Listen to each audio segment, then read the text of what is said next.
pag-uusapan agad natin itong loan app na hindi nag-auto-reject. Hindi nag-auto-reject. Hindi mo lang mamalaya na na-approve ka na dito at pasok na yung pera mo sa inyong GCash. Yan yung pag-usapan natin, no? At alam nyo mga kautang, itong loan application na ito is nag-offer ng 20,000 pesos payables in 91 days to 360 days raw na may 0.05% per day. And guess what mga kautang, sa 20,000 na utang mo dito, yung kanyang service fee is 200 pesos at yung interest niya dito is 1,800. Tapos yung ma-receive mo dito mga kautang is 19,800.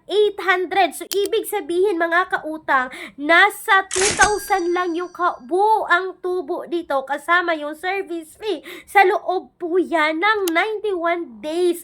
So yan yung aalamin natin mga kautang for today's video dahil ang daming nagsabi noon na pasok agad itong loan application direct sa inyong GCash. So mga kautang, pag-uusapan agad natin ngayon si Pera Loan Mabilis Loan App. And wala siya sa Play Store mga kautang, kundi nasa App Store po itong loan application na ito. At mga kautang, bago kayo mag-install at mag-download dito sa Play Store, please make sure na mapanood nyo ang buong video na ito dahil isi-share ko sa inyo mga kautang kung legit nga bang maaasahan itong loan application na ito. Kasi based on the review sa Play Store, alam nyo naman ako mga kautang, no, ilang beses ko na sinasabi dito as a reviewer ng isang loan app, hindi ako basta-basta umuutang. Nagbabasa rin na po ako ng mga reviews. Kaya ngayon sa video na to, i-share ko sa inyo yung mga nabasa ko na nagbigay ng mga comments about this loan application. So mga kautang, ito yung isang commenter. Sabi ng isang commenter dito mga kautang, beware of this app. Even if you didn't push through with the application, they will deposit the money without your consent. Yan yung sabi ko kanina sa intro mga kautang na hindi nag-auto-reject. Kasi na, kahit hindi mo pa pinusure yung application dito, kahit walang consent mga kautang, is nag-a-approve yung application na ito.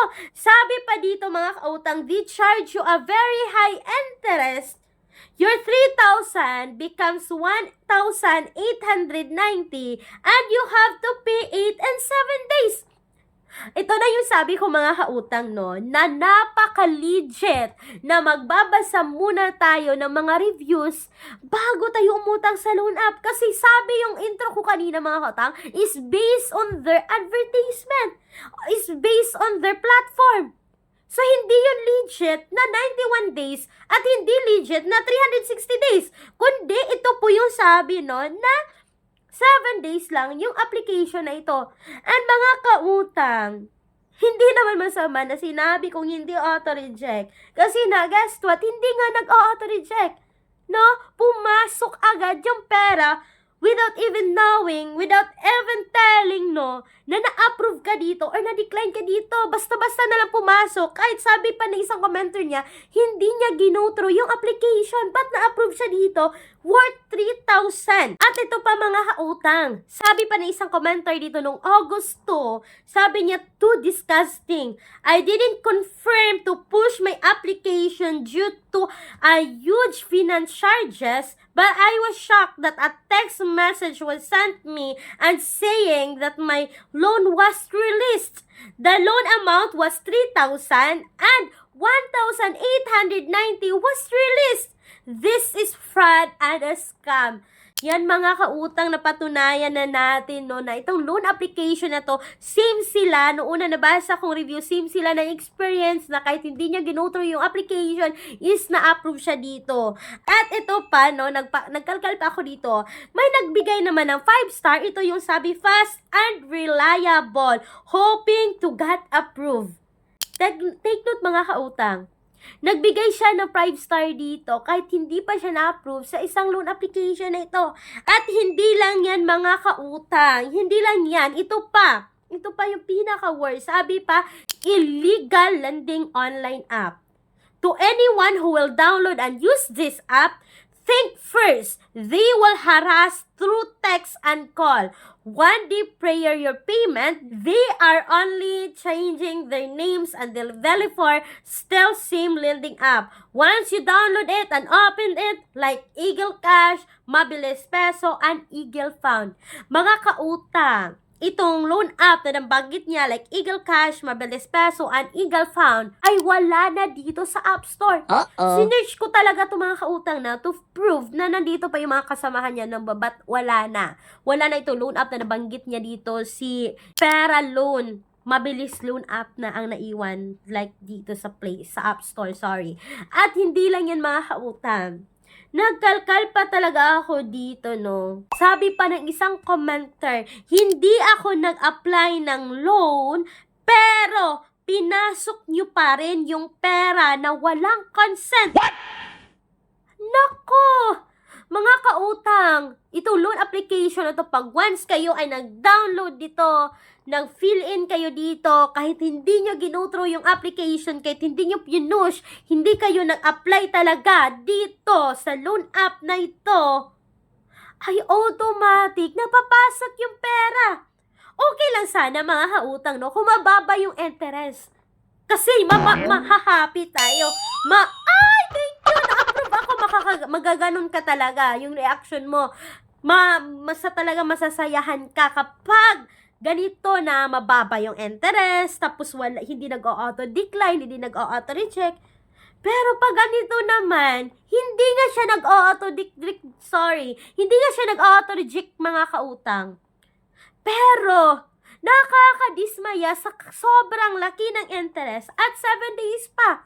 Kaya mga kautang, no, ito lang yung masasabi kayo, wag tayong basta-basta magpapaniwala sa mga advertisement na nakita natin, sa mga platform na mababasa natin na mababa yung interest, na 91 days, na 360 days. Wala mga loan app, mga ganyan, mga kautang. Sorry, nagabulol-bulol na ako. Walang loan application na ganyan, na umabot agad ng 91 days. Si Mabilis Cash nga, yes, legit, na 120 days. Pero, pag kayo na ay fourth loaner doon kay Mabilis Cash, speaking of mga ganyan, kasi legit si Mabilis Cash, pag sinabi nilang 120 days, pag sinabi nilang 60 days, is legit. Hindi kagaya nito, no, na ganyan, na 91 days, 365 days. At may mga other alternatives loan app pa rin tayo na magsasabing 30 days, pero mababa yung interest. Yan yung legit na 30 days.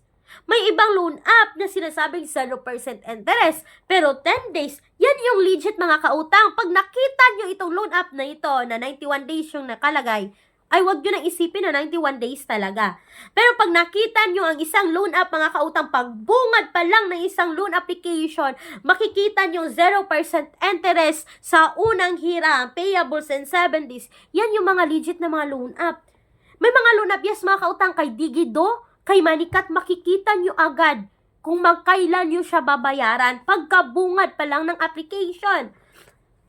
So speaking of mga nabanggit ko mga loan app mga kautang, yan yung mga nasubukan na nakararami. Pero hindi ibig sabihin yan ay subukan nyo agad na hindi kayo nagawa ng research.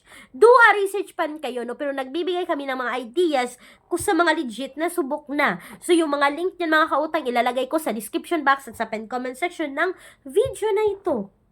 Kulang ang budget, ang mahal ng mga bilihin. No problem. May solusyon tayo. Gamit ang isang valid ID, makakautang ka na sa loob ng 10 minutes o mas mabilis pa. Mag-apply ng loan kahit anong oras, kahit gabi o kahit weekends or holiday. Maaaring i-check ang pinned comment sa video na ito, bisitahin ang link at mag-apply na. So mga kautang, si Pera Loan, Mabilis Loan App, para sa akin hindi siya recommended. So mga kautang, alam nyo ba, no, na pagkabasa ko ng mga comment nila na kahit hindi nyo ginutro yung application is nagpapasok siya, nag-a-approve siya, pero laki naman ang interest, hindi ko na tinuloy. Baka magaya ako nila mga kautang, no, na automatic akong na-approve dito. Tapos 7 days lang, saan tayo kukuha mga kautang ng 1,110 na tubo within 7 days? Diba? Saan tayo mamulot ng 1,110 in 7 days? Plus, yung principal amount na ma-receive natin is 1,890. Nako, nakakaloka kang Pera Loan, Mabilis Loan. Mga kautang, buti na lang itong loan application na ito ay wala sa Google Play Store. Alam ko, hindi lahat sa atin na nangungutang online is makaka-access, makaka-install, makaka-download ng pera loan kasi sa App Store lang ito makikita. Wala siya sa Google Play Store, mga kautang. At kahit na siya sa Google Play Store man tong loan application na to, huwag niyong subukan, mga kautang, no? Huwag niyong subukan. Kasi, pag kayo ay na-approve dito, ay ang sakit talaga ng ulo. So mga kautang, no, that's all for today's video about kay Pera Loan, Mabilis Loan App. Nasa sa inyong mga kamay pa rin ang desisyon sa pag-utang. Natatawa ako sa loan app na ito, no. Ang taas pa ng rating siya, 4.8 star. At mga kautang, speaking of legit na loan, kung kayo ay employed or self-employed at gusto nyo sumubok na umutang sa bangko, yes, bank personal loan, they offer minimum of 20,000, maximum of 2 million pesos. Is you can email me right away, clariza@gmail.com. Para sa buong details, kung may mga question kayo regarding dito, is feel free to email me, mga kautang. So, that's all for today's video. Para sa akin, mga kautang, hindi recommended ay isang loan app na ito. Once again, this is Clarice, ang inyong number 1 palautang. Dahil utang is life. Bye, bye, bye!